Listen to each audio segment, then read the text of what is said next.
Hello बच्चों, आगे शुरू करते हैं। जहां पे हम छोड़ के गए थे उसी के आगे आज बढ़ते हैं। तो हमारा चल रहा था सिविक्स का सेकेंड लेसन फेडरलिज्म।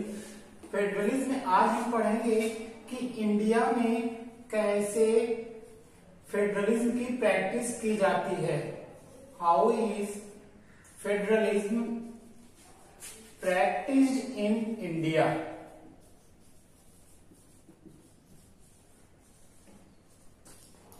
अब ये मत कह देना कि सर इसमें क्या है, कंट्री में दो तरह की गवर्नमेंट हो गई है, इससे फेडरलिज्म हो गए, गवर्नमेंट चल रही है, काम हो रहा है, यही तो प्रैक्टिस है। कॉन्स्टिट्यूशन को गारंटी दे रहा है कि तुम्हारी पावर्स को इंटरप्ट कोई नहीं करेगा, बट केवल हम कहते हैं कि कॉन्स्टिट्यूशन में सब कुछ लिखा हुआ है, सुप्रीम कोर्ट उसे प्रोटेक्ट करेगा, तो वो फेडरलिज्म हो जाएगी, वो सक्सेस हो जाएगा। नहीं, साथ में यहाँ का जो डेमोक्रेटिक पॉलिटिक्स है, कंट्री का जो डेमोक्रेटिक पॉलिटिक्स है, इसका जो नेचर है डेमोक्रेटिक पॉलिटिक्स का, वो नेचर इस फेडरलिज्म को और स्ट्रांग बनाता है। डेमोक्रेटिक पॉलिटिक्स का नेचर कैसा है, कंट्री में क्या मिलती है, एक चीज है, विधवत डाइवर्सिटी मिलती है, इतनी भयानक डाइवर्सिटी मिलती है कि उसमें डुबकी लगाओगे तो सब लोग डूब जाएंगे। Arabian Sea, Bay of Bengal, Indian Ocean की बात नहीं हो रही है, केवल डाइवर्सिटी की बात हो रही है। इतनी तरीके की देश में लैंग्वेज है, स्पीकिंग है, रिलीजन है, कास्ट है, अभी तो जेंडर में ट्रांसजेंडर भी हो गए हैं। सोचो केवल कि इतनी डाइवर्सिटी है, डुबकी लगाओगे तो इसमें से बाहर निकल नहीं पाओगे। तो फेडरलिज्म को और भी ज्यादा स्ट्रांग कौन बना रहा है, डेमोक्रेटिक पॉलिटिक्स। क्यों? क्योंकि इतनी डाइवर्सिटी में साथ रहने के लिए ये क्या करता है, सभी को इंस्पायर करता है।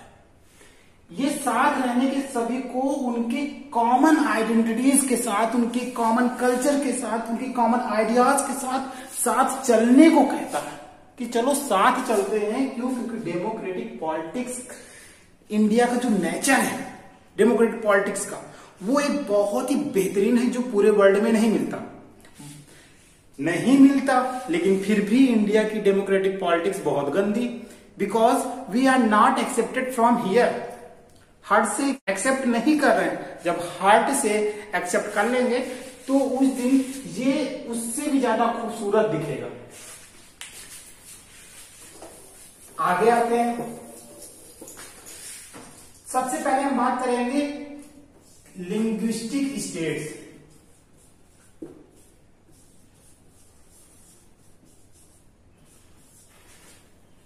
लिंग्विस्टिक स्टेट्स की जब हम बात करते हैं तो यहां पे केवल इतना लैंग्वेज से बना हुआ है, लैंग्वेज के बेस पर स्टेट्स को बनाना है। यहां पर केवल मैप को ध्यान से देखो, केवल मैप को ध्यान से देखो। ये 1947 का मैप है। थोड़ा सा पुराना दिखेगा, थोड़ा सा अजूबा लगेगा तुम्हें कि सर क्या दिखा रहे हैं, ये इंडिया का ही मैप है। यस बेटा, मैप ऑफ इंडिया ड्यूरिंग 1947 का ये मैप है। कुछ समझ में आया? नहीं आया? कोई बात नहीं। अब दूसरा मैप देखो, ये मैप है 1951 का। अब इस मैप को देखो, इस मैप में देखने के बाद कुछ तुमको समझ में आएगा, कुछ समझ में आ रहा होगा। हाँ सर आ रहा है, बहुत बढ़िया, वेरी गुड। अब ये तीसरा मैप देखो, ये है 2020 जो हम आज जी रहे हैं। यहां पर इन तीनों मैप में देखने के बाद तुम्हें क्या पता चला? ये पता चला कि हम आगे लगातार बढ़ेंगे तो कुछ चेंजेस देखने को मिलेगा। जितना आगे बढ़ेंगे चेंजेस मिलेंगे। हमारी बॉडी चेंज होती है, हमारा पर्सनल डेवलपमेंट चेंज होता है, इनकम बढ़ती है, एजुकेशन बढ़ती है। वैसे ही देश का जो जियोग्राफिकल कंडीशन है वो इंटरनल में चेंज होगा। इन फ्यूचर 2020 के बाद 21 आएगा, 2020 तो चल ही रहा है, 2030 आएगा, 2040 आएगा, 2050 आएगा। हो सकता है कि 2050 में तुम्हें एक अलग ही मैप भारत का देखने को मिलेगा। अब यहां तो ये क्लियर कर दिया मैंने कि हमेशा कुछ ना कुछ नया मिलेगा। तो जब देश को आजादी नहीं मिली थी, कब नहीं मिली थी? 1947 के पहले। तो हमारे जो लीडर्स थे इन्होंने पहले ही एक मंत्रणा कर ली थी, विचार कर लिया था, डिस्कस किया था कि when India became independent country, जब इंडिया को आजादी मिलेगी तब इंडिया में लैंग्वेज के बेस पर स्टेट्स बनाए जाएंगे। लैंग्वेज के बेस पे स्टेट्स बनाए जाएंगे। अब इंडिया को आजादी मिल गई तो लैंग्वेज के बेस पे स्टेट्स बनाना था। तो तुरंत उस समय के प्राइम मिनिस्टर कौन थे? भूलना नहीं, जवाहरलाल नेहरू थे। उन्होंने कहा कि हम एक कमीशन बना देते हैं। वो कमीशन श्याम कृष्ण दर कमीशन था। जानना जरूरी है, कब तुम्हारा टॉपिक से कनेक्ट होगा वो लिखेंगे। लेकिन अभी ये कमीशन ने कहा नहीं, मत बनाओ, लैंग्वेज के बेस पे बिल्कुल मत बनाओ स्टेट्स को। इससे क्या होगा? डिसइंटीग्रेशन होगा। फिर से जो हमारी यूनिटी बनी है वो क्या हो जाएगी? अलग हो जाएगी, टूट जाएगी, हम बिखर जाएंगे, टुकड़े टुकड़े हो जाएंगे। इसने कहा नहीं, तो फिर तुरंत इसी के बाद बना दिया गया JVP। इसको बोलते हैं जवाहरलाल नेहरू, सरदार वल्लभ भाई पटेल और पी से पट्टाभी सीतारमैया कमीशन। ये कमीशन क्यों बनाया गया है वो हम बताते हैं। तो लैंग्वेज को के बेस पे एक स्टेट्स बनाने की मांग बहुत भयानक चल रही थी, इतनी भयानक कि वो लोग अपने को सुसाइड्स कर रहे थे, अपने को खुद ही मार ले रहे थे कि नहीं हमको स्टेट्स चाहिए। और किस बेस पर? लैंग्वेज कौन सी थी? तेलुगु थी। तेलुगु बोलने वाले चाहते थे कि हमें एक अलग स्टेट्स मिले, to ensure that who spoke the same language lived in same states. वो चाहते थे कि ये लैंग्वेज बोलने वालों को एक स्टेट बनाया जाए। इन्होंने मना कर दिया। बट इस स्टेट्स के लिए जो डिमांड कर रहे थे, जो लीडर थे ना, ये लीडर वो थे पोट्टी श्रीरामुलु। पोट्टी श्रीरामुलु थे। इन्होंने कहा कि हमको तो चाहिए, हम लैंग्वेज के बेस पे स्टेट्स तो लेके रहेंगे। ये लोग ये कहते नहीं, इससे देश का बंटवारा हो जाएगा, विभाजन होगा। लेकिन 58 डेज का इन्होंने हंगर स्ट्राइक किया था इसके लिए, और ये क्या हुए? चल बसे ऐसे। जब चल बसे तो अब जो डिमॉन्स्ट्रेटर्स थे, जो तेलुगु लैंग्वेज के बेस पर एक अलग स्टेट बनाना चाहते थे, वो और क्या हो गए? उग्र हो गए एकदम से, भयानक तरीके से। फिर मजबूरी भी ये कमीशन बना। इसने कहा ठीक है, हम लैंग्वेज के बेस पे एक स्टेट बना देते हैं। लोग, हमारा स्टेट बन गया आंध्र प्रदेश। कब? 1953। ये निकल गया। अब तुम्हारे टॉपिक से हम आ गए, डायरेक्ट तुम्हारे टॉपिक पे पहुंच गए।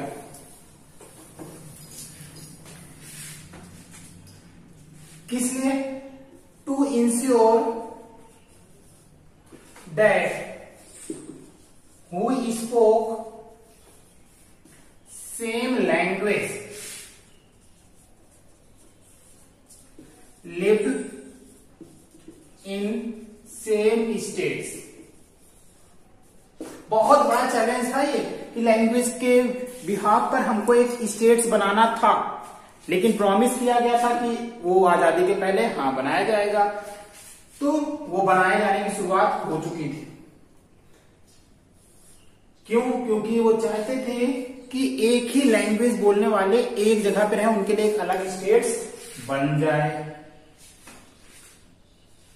जब ये बनना शुरू हुआ, स्टेट बन गया, तो आज और हम तब में देखते हैं तो हमें क्या मिला, बहुत सारे स्टेट्स क्या हो चुके हैं, खत्म हो गए, यानी गायब हो गए, खत्म नहीं हुए कि खत्म हो गए, गायब हो गए। उनका नेम चेंज हो गया, उनकी बाउंड्री चेंज हो गई, या फिर वो स्टैंड हो गए दूसरी तरफ से, या वो किसी में मिला दिए गए। यही तो मैंने 3 मैप दिखाया, 1947, 1951 और 2020। लोग स्टेट्स बन गया लैंग्वेज के बेस पे आंध्र प्रदेश। इसके बाद भी स्टेट्स बने हैं लगातार, लेकिन not base of language, base of geography, culture, ethnicity, इसके बेस पे स्टेट्स बने हैं। कैसे? जैसे नागा बाबा लोग नागालैंड, झारखंड, छत्तीसगढ़ एंड उत्तराखंड। ये लिंग्विस्टिक स्टेट्स क्या था? हमारा पहला चैलेंज था, जो ये प्रूव करता कि इंडिया में फेडरलिज्म की प्रैक्टिस कैसे करनी चाहिए या कैसे हो रही है। 3 मार्क्स का आता है, तो वहां पे if you look at the map of 1947 to till, then we surprise the extension, the change of boundaries, the names of the states। पूरी तरह से हम सरप्राइज हो जाएंगे कि यार ये क्या हुआ, मैप तो पूरे के पूरे बदल चुके हैं, इंडिया का नक्शा अंदर से चेंज हो गया, बाहर से नहीं अंदर से चेंज हो गया, ढांचा हमारा चेंज हो गया। लेकिन ये क्यों किया गया? ये इसलिए किया गया ताकि एक लैंग्वेज बोलने वाले एक जगह पे आ सकें, इसके लिए मूवमेंट चला था। पहला स्टेट लैंग्वेज के बेस से बनता है आंध्र प्रदेश। कब बनता है? 1953 में। इसके बाद भी स्टेट्स बनते हैं, बट वो लैंग्वेज के बेस पे नहीं बनते, वो ज्योग्राफी, कल्चर, एथनिसिटी के बेस पे बनते हैं, जैसे नागालैंड, झारखंड, छत्तीसगढ़ एंड उत्तराखंड। साथ में यहाँ पे जब हम देखते हैं कि क्या लैंग्वेज के बेस पे स्टेट्स बनाने से हमारा डिसइंटीग्रेशन हुआ है? नहीं, उनमें यूनाइटेड, उनमें यूनिफिकेशन, उनमें नेशनल यूनिटी, ये स्प्रिंट और भी स्ट्रांग हुई। क्यों? क्योंकि जब हमारी टेरिटरीज थोड़ा सा एक अलग तरीके की चलती है, क्षेत्र हमारा एक ही तरीके के लोग होते हैं, तो जब कॉमन कल्चर रहता है, कॉमन शेयर्ड आइडेंटिटी रहती है, तो उनमें डेवलपमेंट की प्रोसेस क्या होती है? बहुत स्ट्रांग होती है। इसीलिए हम देखते हैं कि आंध्र प्रदेश बहुत ज्यादा डेवलपमेंट में आता है, comparison of Uttar Pradesh, comparison of Madhya Pradesh, comparison of Rajasthan, comparison of Bihar, comparison of Chhattisgarh and Jharkhand. इसलिए कि इससे क्या हुआ, एक अलग तरीके के एडमिनिस्ट्रेटिव सिस्टम चेंज हुआ, एक अलग तरीके का वहां पे एटमॉस्फियर बनाया गया वर्क का, और लोगों में कॉमन कल्चर होने की वजह से डेवलपमेंट या ग्रोथ उनकी बहुत तेजी से होती है। लिंग्विस्टिक स्टेट्स के बाद बात करते हैं अब लैंग्वेज पॉलिसी, कि देश की लैंग्वेज पॉलिसी कैसी है, इस पर कैसे हम वर्क किए कि इंडिया एक सही तरीके से फेडरलिज्म की प्रैक्टिस कर रहा है। लैंग्वेज पॉलिसी, हम जानते हैं कि हमारे देश में हिंदी बहुत पॉपुलर है, लेकिन कहां पॉपुलर है? उत्तर प्रदेश, बिहार, मध्य प्रदेश, राजस्थान का कुछ हिस्सा, हरियाणा का कुछ हिस्सा, दिल्ली में हरियाणवी एंड हिंदी बोली जाती है, हिमाचल प्रदेश में भी कुछ हिस्सा, उत्तराखंड, छत्तीसगढ़, झारखंड,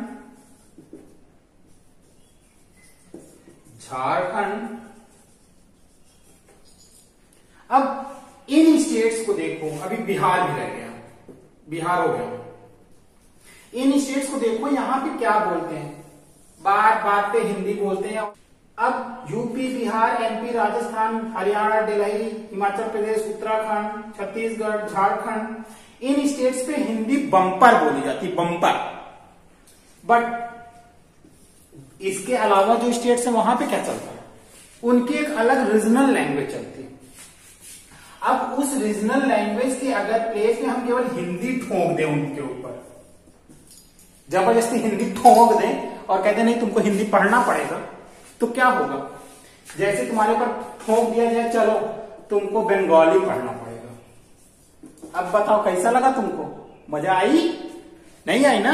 तो वैसे ही जब लैंग्वेज पॉलिसी पे बात हुई देश में, तो उस समय ब्रिटिश हमारे देश से गए हुए उस समय जुम्मा दिन हुए थे। जुम्मा दिन का मतलब है कुछ साल हुए थे, और देश में हिंदी यूज हो ही रही थी, साथ में इंग्लिश का भी बम्पर यूज हो रहा था। बट इंग्लिश का यूज कहां हो रहा था? मद्रास में, त्रावणकोर, बॉम्बे, हैदराबाद,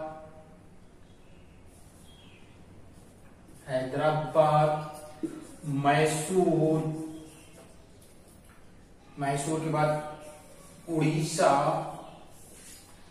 इसके अलावा जहां जहां ब्रिटिश की प्रेसिडेंसी थी, ब्रिटिश, वहां पे इंग्लिश का बम्पर ताबड़तोड़ यूज चल रहा था। तो अब हम कह दें कि नहीं, केवल हिंदी हमारी देश की क्या बन जाएगी? मदर टंग, मातृभाषा, मदर टंग। तो कैसा रहेगा बताओ जरा? अभी हमने कहा था बंगाली तुम्हारे ऊपर हम कह देंगे, वो बोलो तुम बंगाली, तो फिर कहोगे। तो वैसे ही सारे लोग चाहते थे, खासकर हिंदी भाषी की मदर टंग क्या बन जाए? हिंदी। लेकिन क्यों बनेगी? हिंदी केवल कितने परसेंट लोग बोलते हैं? Just 40.02% are speaking Hindi in the country. तो अप्रॉक्स 60% तो दूसरी लैंग्वेज चल रही ना। तो अब देखो, our constitution did not recognise any language as a national language. सबसे पहला पॉइंट हो गया, हमारे संविधान ने किसी भी लैंग्वेज को राष्ट्रभाषा का दर्जा नहीं दिया है। Did not recognise as a national language. Hindi is a official language. ये ऑफिशियल लैंग्वेज है, यानी कि राजभाषा। राजभाषा का मतलब होता है राज करने वाली, काम करने वाली भाषा, जिसमें हम काम कर सकें। अब हिंदी के साथ साथ इंग्लिश को भी ऑफिशियल लैंग्वेज बनाया गया। हिंदी इंग्लिश के साथ साथ 19 और लैंग्वेजेस जिन्हें हमने ऑफिशियल लैंग्वेज बनाया है। जो कॉन्स्टिट्यूशन है हमारा, कॉन्स्टिट्यूशन, इसकी है एक लिस्ट, उसे बोलते हैं शेड्यूल लिस्ट 8। इस लिस्ट में 21+1 लैंग्वेज, सॉरी यहाँ पे 20 है, 21+1 लैंग्वेज। ये 1 मेंशन कर रहा है, स्पेसिफाइड कर रहा है हिंदी को। 21 में इंग्लिश भी है, कोंकणी है, सिंधी है, उड़िया है, बंगाली है, नेपाली है, इस तरह की लैंग्वेज। यानी कि देश का कोई भी पर्सन इन 22 लैंग्वेजेस में एग्जाम दे सकता है, काम कर सकता है, बट उसे उस तरह में अप्लाई करना पड़ेगा पहले। तो हमारा कॉन्स्टिट्यूशन क्या कर रहा है? किसी भी लैंग्वेज को नेशनल लैंग्वेज स्पेसिफाइड नहीं कर रहा है। Second, in 1965 English language was completely stopped from the country। 1965 में पूरी तरह से समाप्त हो जानी थी। 1965 में इंग्लिश लैंग्वेज पूरी तरह से क्या होनी थी? समाप्त हो जानी थी। अब जिसको हिंदी ही नहीं आती, केवल इंग्लिश आती है, वो क्या करेगा? रोज डंडे में झंडा फंसाने वाले तुरंत निकल गए भाई। कौन निकल गया? बॉम्बे प्रेसिडेंसी, हैदराबाद, मैसूर, मद्रास, उड़ीसा, ये लोग तुरंत डंडे में एक नया झंडा फंसाए और निकल लिए। ये हो गए वायलेंट, मर जाएंगे लेकिन इंग्लिश को नहीं हटने देंगे, और ये लोग सक्सेस हुए। क्यों हुए? क्योंकि लीडर्स ने तुरंत देखा कि यार हम श्रीलंका वाली सिचुएशन में पहुंच रहे हैं। क्यों? क्योंकि वहां पे भी क्या हुआ था, सिंहाला को ऑफिशियल लैंग्वेज बनाई गई थी, इग्नोरेंस ऑफ तमिल। रिजल्ट क्या हुआ? आज तक हम श्रीलंका में सिविल वॉर का इन्फ्लुएंस देख रहे हैं। तो हमारे लीडर्स ने कहा यार ये तो हम लोग भी उसी जगह पहुंच रहे श्रीलंका में। तुरंत हमारे लीडर्स ने कहा नहीं, वायलेंस नहीं चाहिए हमको नहीं चाहिए वायलेंस, हिंदी हमको नेशनल लैंग्वेज नहीं चाहिए, हमको कंट्री में पीसफुल चाहिए। और लीडर्स ने हमारे कहा कि ठीक है, इंग्लिश भी हमारी क्या है, ऑफिशियल लैंग्वेज है, और हम श्रीलंका की सिचुएशन से बच गए। यानी सेकंड हमारा टेस्ट भी बहुत अच्छे तरीके से हमारे लीडर्स ने पास किया, एकदम अच्छे नंबरों से। In the country no language did not recognise as a national language. Hindi is speaking approx 40.02% in the country, and English language was stopped in 1965. When the English language was stopped, then the South Indians, means non-Hindi regions, opposed the government policy and they started the movement and became more violent. Our leaders took a grateful step. English also declared as an official language. हमारे leaders की वजह से हम श्रीलंका वाली situation से बच गए, नहीं तो हम भी श्रीलंका में जो हो रहा है वही भारत में भी लगातार होता। किससे? Karnataka, Andhra Pradesh, Telangana, Orissa, Bengal, Sikkim, Assam, eastern states, Punjab, Jammu Kashmir, Gujarat, Maharashtra, Kerala and Tamil Nadu. यहां पे केवल और केवल क्या हो रहे थे, सिविल वॉर हो रहे होते। क्यों? क्योंकि बाकी स्टेट्स जो नहीं गिनाए वो क्या थे, हिंदी स्पीकिंग स्टेट्स थे। लैंग्वेज पॉलिसी के बाद आते हैं सेंट्रल स्टेट रिलेशन पे।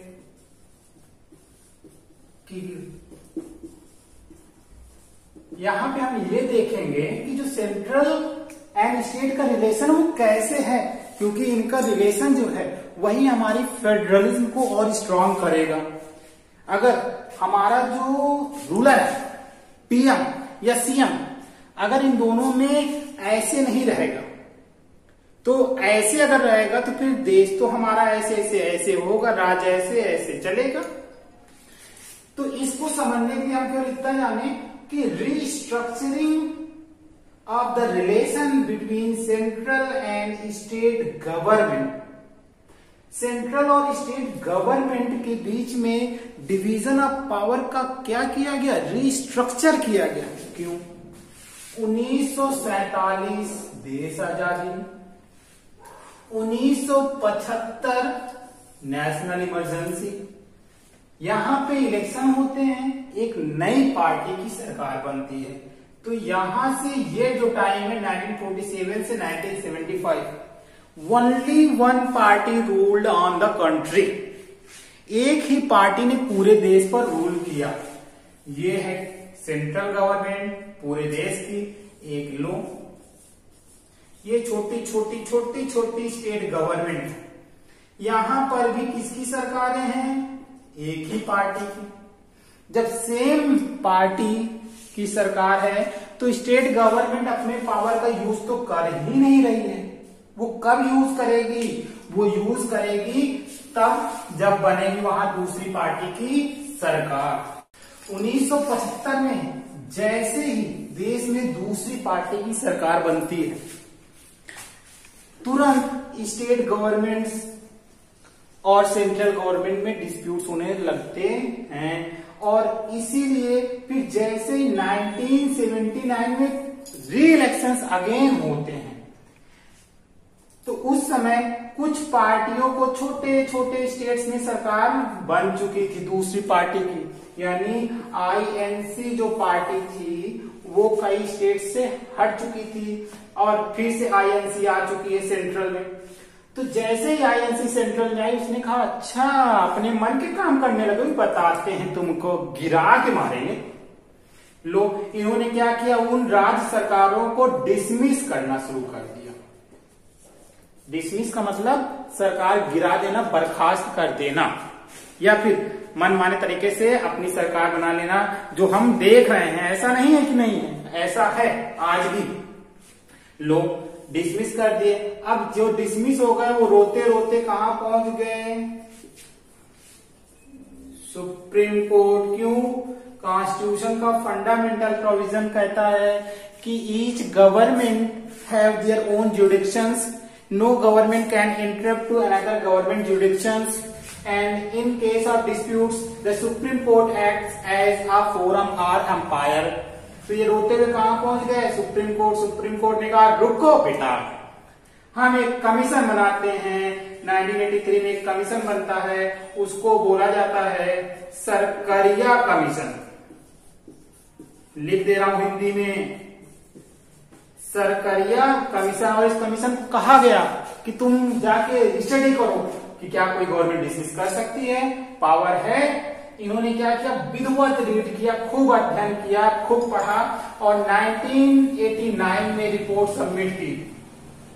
और 1989 में जैसे रिपोर्ट सबमिट होती है, 1990 से इफेक्ट होती है कि कोई भी सेंट्रल गवर्नमेंट किसी स्टेट गवर्नमेंट को डिसमिस नहीं कर सकती है, किसी के पास इतनी पावर नहीं है।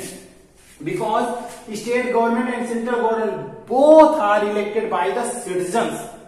सिटीजन इलेक्ट होती हैं, इसलिए कोई भी गवर्नमेंट डिसमिस नहीं कर सकती है। और जैसे ही ये इफेक्ट होती है और उसी समय से ये देखो क्या हो गया, ये छुट भैये वाली पार्टी, ये देखो छुट भैये वाली पार्टी पैदा हो गई। ये लोग नई नई पार्टियां जन्म ले लिया। क्यों? क्योंकि अब इनको इनकी ऑटोनॉमी, इनका वजूद बच चुका है कि सेंट्रल गवर्नमेंट कोई भी रहेगी वो इनको डिसमिस नहीं कर पाएगी अगर स्टेट में इनकी रीजनल पार्टीज की सरकार बन गई। 1990 से हमारा एक अलग सिस्टम स्टार्ट होता है, उसे बोलते हैं coalition government. Coalition government. Coalition government क्या है?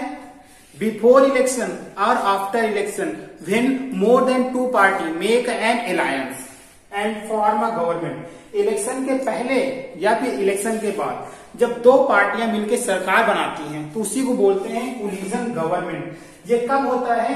जब इलेक्शन में किसी पार्टी को मेजॉरिटी नहीं मिलती है, किसी पार्टी को मेजॉरिटी नहीं मिलती है तो वहां पे कोलिजन सिस्टम स्टार्ट होता है। अब समझो सेंट्रल स्टेट क्या है? Restructure of the relation between central and state government. From 1947 to 1975, only one party ruled on the country and also in the states. When another party formed the government in the states and in the central, then the central government dismissed the state governments and said the dismissal power in my hands. ये कह देते थे कि dismiss करने की power मेरे हाथों में है। Then the state government move to supreme court. Went हो गई कहां? Supreme court. Then supreme court set up the commission, Sarkaria commission in 1983। Sarkaria commission submitted its report in 1989 and effected from 1990। Then from 1990 many regional parties were born because their autonomies were maintain by the order of supreme court. अब उनकी autonomy क्या रहेगी? बची रहेगी supreme court के order के बाद। इसीलिए 1990 के बाद many regional parties were born and also started a new system, coalition government system. When any party did not get a majority in the election, then more than one party make an alliance and form a government known as a coalition government. इस तरह से हमने देखा कि central state relation को क्या किया गया? रिस्ट्रक्चर किया गया है, फेडरलिज्म को और ज्यादा प्रैक्टिस किया गया और ज्यादा स्ट्रांग किया गया। साथ में जिन बच्चों को जहां पर भी डाउट हो बेटा, जहां पर XYZ प्लेसेस नो डाउट, बिंदास ताबड़तोड़ पूछो क्वेश्चन, क्योंकि ताबड़तोड़ क्वेश्चन तुम पूछोगे और ताबड़तोड़ क्वेश्चन का जवाब मैं दूंगा। और साथ में इस लेसन के नोट्स वीडियो के डिस्क्रिप्शन में 1 या 2 दिन में मिलेंगे। क्यों? क्योंकि इस समय सर की व्यस्तता ज्यादा होने की वजह से नोट्स बनाने में प्रॉब्लम हो रही है, और जो पुराने नोट्स हैं वो मेरे पुराने बच्चे ले जाके एग्जाम दे रहे हैं। उनका एग्जाम कब का हो गया है, लेकिन वो एग्जाम दे ही रहे हैं। वो जब तक नोट्स आएंगे नहीं बेटा, तब तक तुम्हें वेट करना पड़ेगा। इसलिए इस लेसन के नोट्स तुम्हें 1 or 2 days में वीडियो के डिस्क्रिप्शन में मिल जाएंगे।